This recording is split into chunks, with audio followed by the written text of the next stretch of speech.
ಇದೆಯಲ್ಲ, ಅದಕ್ಕೆ ಮುಖ್ಯ ಕಾರಣ ಕೈವಾರ ತಾತಯ್ಯನವರ ಆಶೀರ್ವಾದ ನಿಮ್ಗಿದೆ ಅಂತ ಹೇಳೋದಕ್ಕೆ ನಾನು ಇಷ್ಟಪಡ್ತೀನಿ. ಆತ್ಮೀಯ ಬಂಧುಗಳೇ,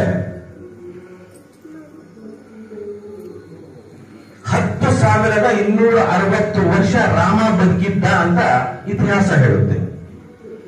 ನಾನು ರಾಮಾಯಣ, ಮಹಾಭಾರತ, ಭಗವದ್ಗೀತೆ, ಪುರಾಣ, ಬೈಬಲ್ ಎಲ್ಲ ನಾನು ನೋಡ್ತೀನಿ. ನನಗೆ ಬಹಳ ಜನ ಹೇಳ್ತಾರೆ, ನೀ ಸಾಬಾನ ಬೇರೆ ಯಾರು ಅಂತ. ನಾನು ಬಹಳ ಜನ ಹೇಳಿದ್ದೆ, ನಾನು ಅಲ್ಲ ಹತ್ರ ಅಪ್ಲಿಕೇಶನ್ ಹಾಕಿಲ್ಲ,